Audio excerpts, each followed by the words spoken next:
Hello and welcome to Viewpoint. My name is Volodymyr, and right now I'm joined by the culture section editor of the Ukrainian online news platform Ukrayinska Pravda, Ms. Kateryna Botanova. Kateryna, welcome to Viewpoint. Hello. Ms. Botanova, some time ago, one of the Ukrainian networks of gas stations launched a campaign where all the women who are wearing bikinis only could get a tank full of gas free of charge. This campaign was quite popular, and a lot of female drivers went for it.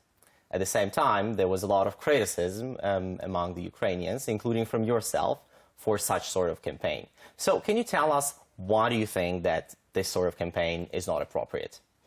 Well, actually, I think it's a great campaign. I think every woman who put on a bikini and went to a gas station to get the car tank filled for free should really concentrate and think that the price of her getting in a bikini in a public space in non-appropriate time and non-appropriate situation is just maximum 1,000 hryvnia, because that's about the price which you get if you had a full tank for free. It's just 1,000 hryvnia is your price. So I hope really a lot of women did it. It's good as a lesson, but it's really should I say it's a shame? I think it's a shame on a society that still tolerates it. Because the gas station could make a fun campaign. They could, they could go carnival. They could say, okay, we get whatever, a present, or if they want to give the gas away for free, okay, gas away for free for people who, dress funk.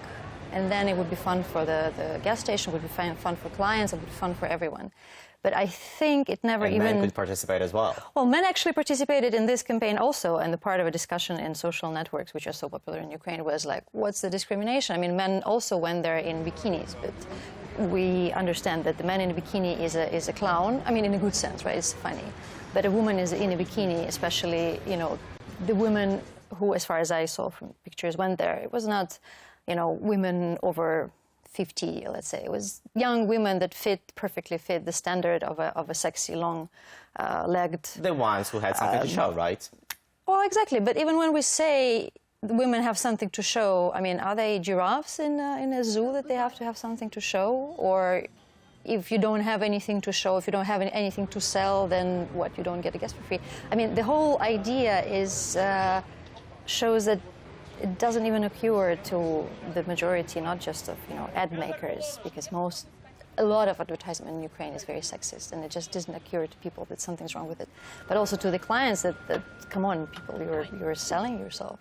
You're not having fun. You're not showing that you're smart and you're educated and you can do stuff. You just have a certain size of certain parts of your body. Great, congratulations. So you said that it was a good campaign. Was it sarcasm, or was it really something which you think was good to push the society to start asking questions? In general, in worldwide or European discussion about what do we do with rights and with the democracy, and the rights for women is the part of a bigger discussion. It's usually said that you don't put the blame on the victim, right? So you don't sort of push further the people who don't see what's the problem. You try to support them and to educate them. And then the solidarity is a great thing that should work. The problem with Ukrainian society in general, that solidarity is sort of starting to raise since 2 years, but it's still not there. So most women, and we're talking about women now, right? We're not talking about other discrimination issues.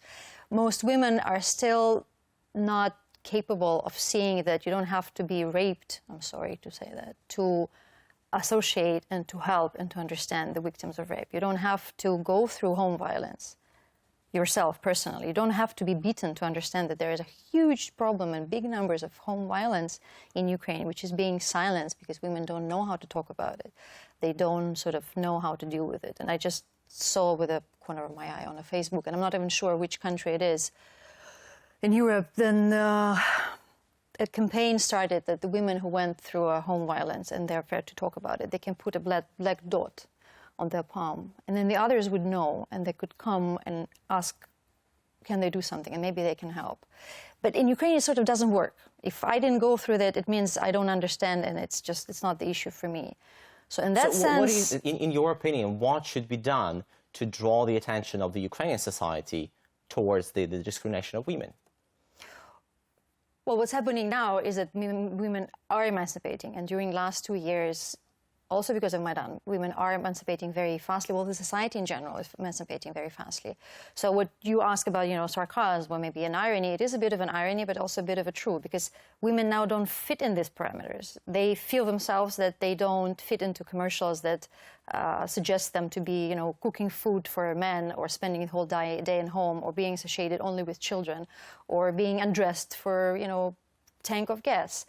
This is going, through personal experience, as we say, you hit your head on the wall and you say, no, it doesn't work. This is not me anymore. And then, women start to solidarize and the society starts to change. But that's just, this is the passive way of doing it. I think there should be a more active way of doing it, and there should be more campaigns for awareness of not just, women rights, but also, the rights in general. We're not very open to see that human beings have, same rights, and doesn't depend what gender you are or what sexual orientation. And the problem with LGBT and with gay prides that we have in Kiev every year is largely the part of the same issue.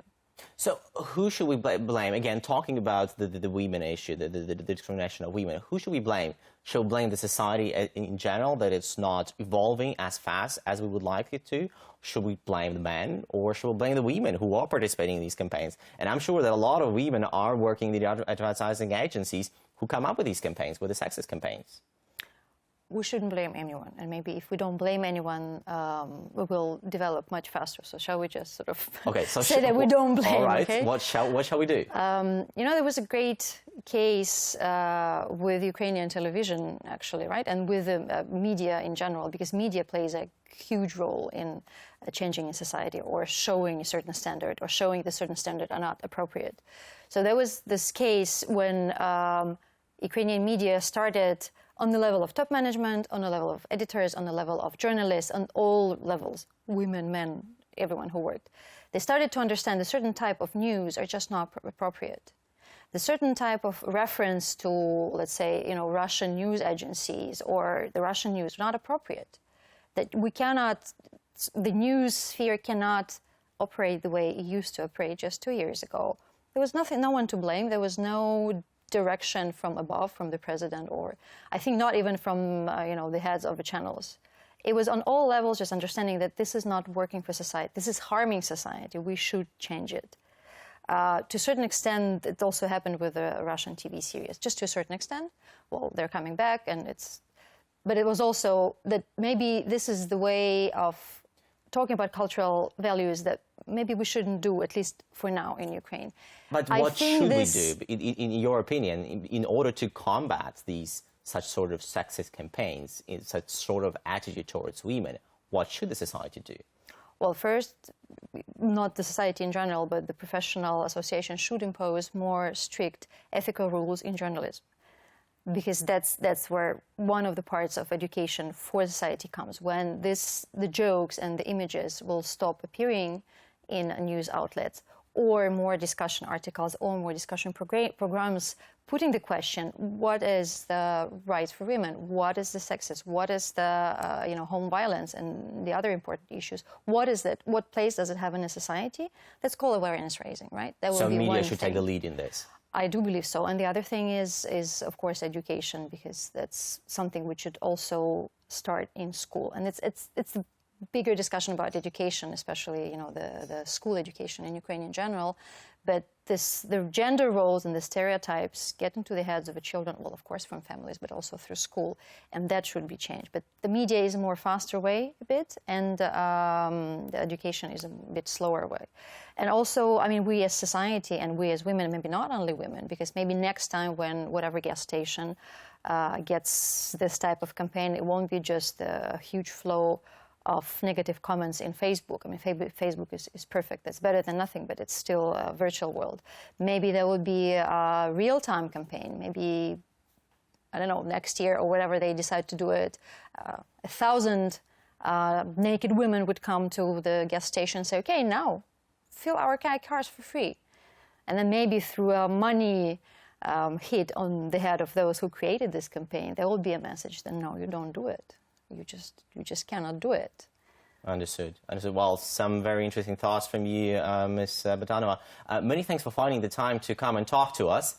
This was Volodymyr Solov for Viewpoint, together with the editor of the culture section of the Ukrayinska Pravda online news platform, Ms. Kateryna Botanova. Thank you for watching us.